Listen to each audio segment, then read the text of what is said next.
Salut tout le monde. Après une semaine d'absence où j'étais en PLS dans ma cage à lapin qui me sert d'appart, je suis de retour au garage. J'étais tout simplement frappé d'un mal inconnu. Non. En fait, c'est que je soupçonne une saloperie de Rolls de m'avoir, avec sa clim, refilé une crève. Et putain, si à la base, moi je suis malade une fois tous les 2 ans et que ça dure 3 jours, là ça voulait pas me lâcher. Ça voulait pas me lâcher. D'ailleurs, je suis encore un peu malade.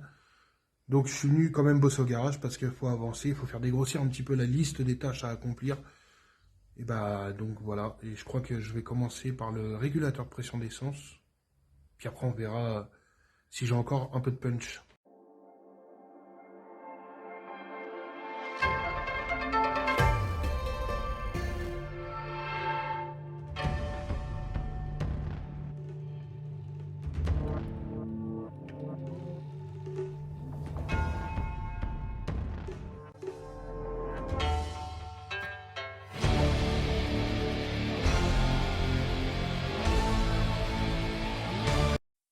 Donc l'idée ça va être de venir prendre le régulateur et puis de le foutre ici. J'ai trouvé plus ou moins déjà le système avec une pâte métallique que j'ai repeint du coup et que je suis en train de faire sécher.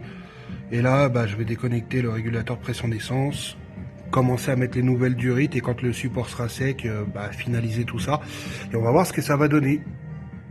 Simple. À la base, moi je vais le mettre là, bien dans le creux. Seulement, je suis un peu limité par la taille d'une durite, puisque comme vous pouvez voir, j'ai une durite renforcée ici, mais pas en bas. Pour la raison toute simple, c'est que bah, j'avais acheté deux durites comme ça, et l'autre est trop courte. Je me suis viandé sur la taille qu'il me fallait. Donc là, c'est une durite d'origine. Toutes les durites que j'ai en style chromé, en renforcé, elles sont pour moi trop fatiguées, elles vont pas tenir. Si c'est pour prendre feu, c'est pas la peine. Rien à développer, c'est de la merde, c'est tout. Donc, provisoirement déjà, il va être fixé à sa place, mais pas encore nickel de la façon dont je veux. Et après, je vais racheter une durite longue ici, et enfin une durite plus longue, et puis je la placerai en bas pour bien placer le régulateur ici. Mais au moins là, il sera plus sur le cache distrib, ça sera déjà ça. Donc voilà. Là, je vais fixer sur le socle. Faut vraiment y aller pour qu'il bouge. De toute façon, comme je vous ai dit, il va falloir que je le démonte dans pas longtemps. Enfin, dans pas longtemps, dès que je pourrais m'acheter la deuxième durite. Ça a pas l'air de fuir. Maintenant, j'ai pas trop envie de tenter le diable parce que je suis tout seul et que si ça se met à pisser dans tous les sens, je pourrais pas le voir.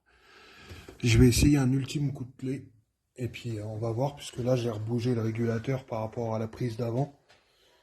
On va tester. Je vais carrément mettre un coup de démarrage, genre 2-3 secondes et hop, on recoupe. Tout ceci ne me dit rien qui vaille. C'est comme si on était menacé par une menace aveugle. Allez, je vous embarque avec moi dans l'expérience. Oh putain, je suis trop vieux pour ces conneries. Allez, un petit pause. Je mets le contact. Je mets le contact.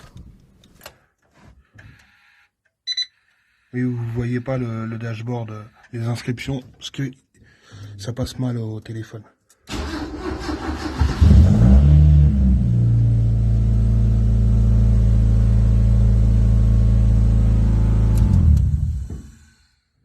Et on va aller checker si j'ai pas foutu du 98 à 2 € le litre partout.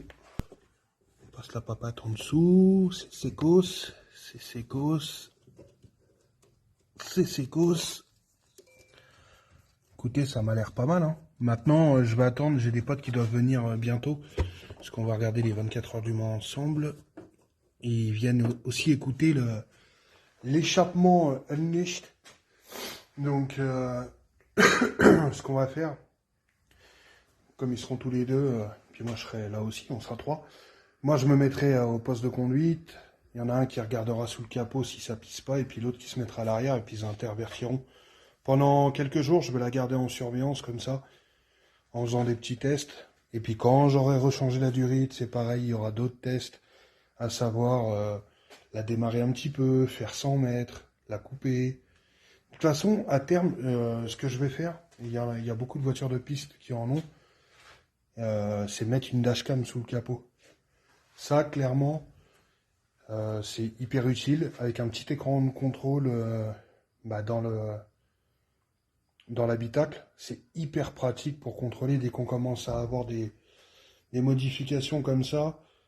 Franchement, pour le prix que ça coûte et ce que ça peut nous éviter de perdre finalement, c'est rentable. Vous mettez la dashcam, vous avez votre petit écran de contrôle, mais putain, ça veut pas aujourd'hui. Petit écran de contrôle.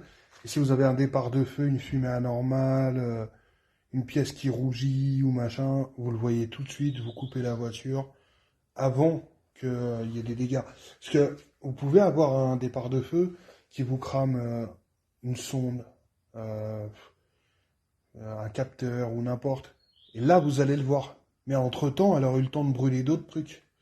Enfin, votre départ de feu aura eu le temps de faire d'autres dégâts. Donc, un contrôle visuel, même si je suis pas la meilleure personne pour ça. Non, mais plus sérieusement, un petit contrôle visuel comme ça, du coin de l'œil, sur ce qui se passe sous le capot, c'est plutôt pas mal. Bon, je vais rayer sur ma liste des tâches la relocalisation du régulateur de pression d'essence. Même si, je le répète une énième fois, il va falloir que je remette une durite un peu plus longue. Mais là, c'est vraiment pas la plus chiante à mettre. Et quand j'aurai rallongé la durite, alors il faut vraiment que je prenne une belle longueur. Parce qu'en fait, comme je vais prendre de la renforcée, et la renforcée, en fait, elle se plie, mais elle se plie pas non plus avec les mêmes angles qu'une durite essence classique. Et de toute façon, même dans tous les cas, c'est pas bon de trop plier une durite. Donc il va falloir que je prenne une longueur assez conséquente pour partir comme ça, remonter et aller à la rampe d'injection. Voilà, pour respecter des angles, pour respecter des angles qui ne pincent pas la durite. De toute façon, les renforcés, on peut pas les pincer. Mais du moins, je vais pas avoir le choix puisque ça fait effet ressort en fait, ou même ça bloque. Quand vous essayez de trop courber la durite, ça bloque, vous pouvez pas. Donc je vais être obligé d'en mettre une longue comme ça ici, mais c'est pas un problème. Il va falloir que je retrouve où j'ai acheté celle-ci, parce que quitte à en mettre une deuxième, autant qu'elle soit rouge toutes les deux. Hein. D'habitude, moi, c'est des durites renforcées type chromé, mais en fait là, je m'en fous un peu pour le coup, ça ira bien les deux. D'autant que à terme, je vous rappelle que c'est ce bloc-là qui va aller, et que la voiture, on est un peu sur un thème noir, blanc, rouge hein, sur la voiture quand même. Hein. Les faisceaux de bougies, le HKS, hein, on ne peut pas faire autrement. Le récupérateur d'huile là-bas. La bobine MSD, les faisceaux. Bon, on est déjà sur pas mal de trucs de rouge hein, déjà. Waouh! Donc voilà, on va décocher ça sur la truc des tâches, mais je vais garder dans la tête que il y a la durite à changer. Voilà, déjà pour ça, c'est fait. Je vais hors caméra mettre juste il y a une petite patte là la petite patte qui est là qui voilà, j'aimerais qu'elle tienne un tout petit peu plus, quoique non, elle est bien fixée en fait. Voilà, bon. Voilà, on va s'attaquer à autre chose, je ne sais pas encore quoi parce que je suis pas non plus, j'ai pas complètement récupéré. Donc je fais des trucs un petit peu niveau 1, on va dire aujourd'hui. Allez, on fait la suite. Alors, sur un autre plan, là, je suis en train de m'occuper du câblage. Des optiques, des répétiteurs et puis des veilleuses. Enfin, veilleuses, il y en a là d'ailleurs. Et ça fait tellement longtemps que j'ai pas eu de voiture de série normale, non modifiée, que je ne sais même plus sur les familiales. Il me semblait que ça c'était une partie Clignot aussi. Ça pas un peu con, lui? Normalement, oui. Donc je suis en train de m'occuper de ça. La difficulté étant que sur les BG, elle a le nez plus court normalement, ce qui s'est vérifié d'ailleurs avec la traverse de boîte. Et donc du coup les câblages, il faut faire des rallonges et tout.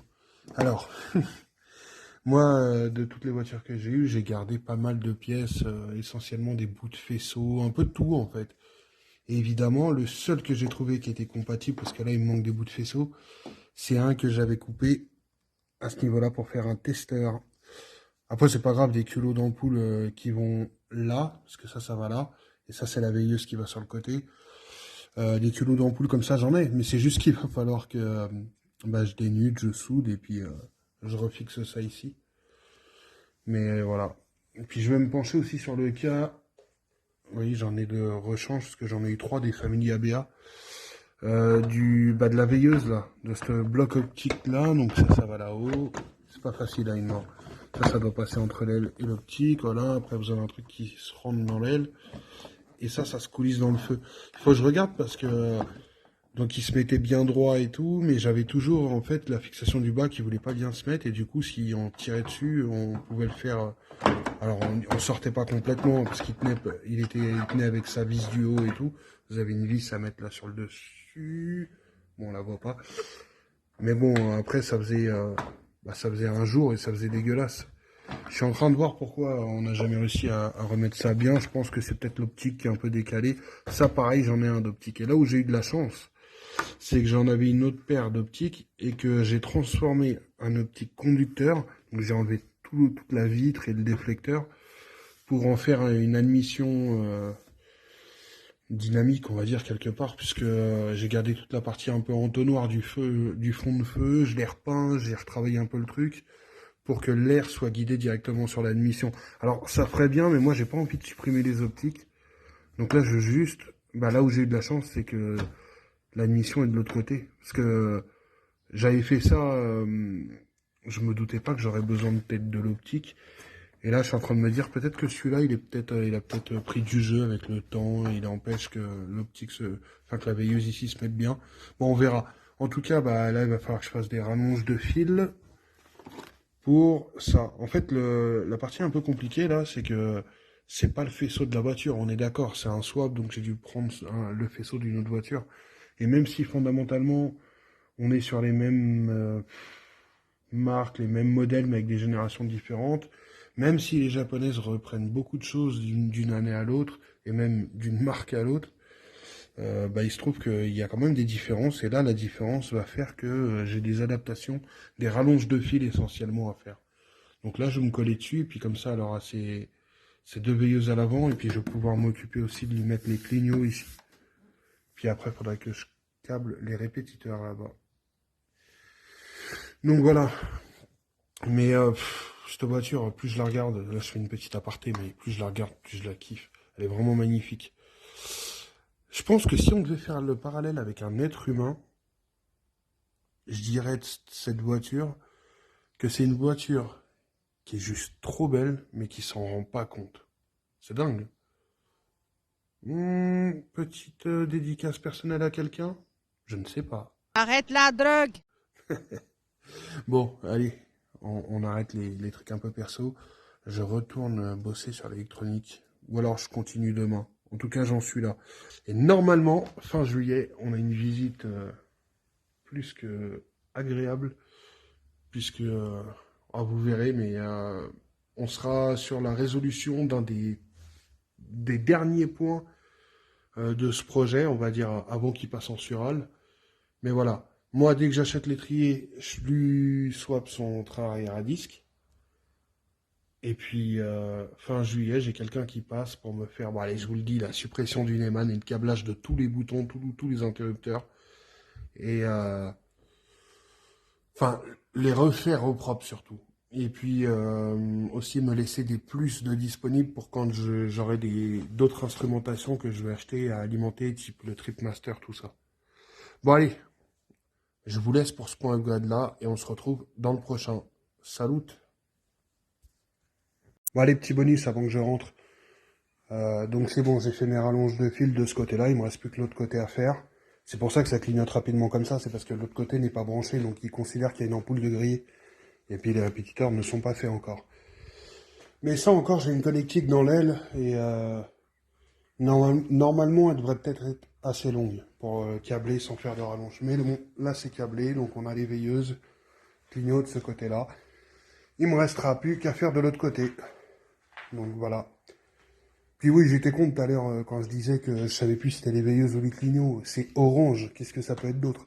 Après, pour ma défense, j'ai connu beaucoup de japonaises qui se mettaient les feux US, enfin les veilleuses US, et du coup reprenaient des fois les emplacements des clignots, enfin de certains trucs et tout. Bref, dans tous les cas, c'est fait. Elle a vraiment une vraie gueule.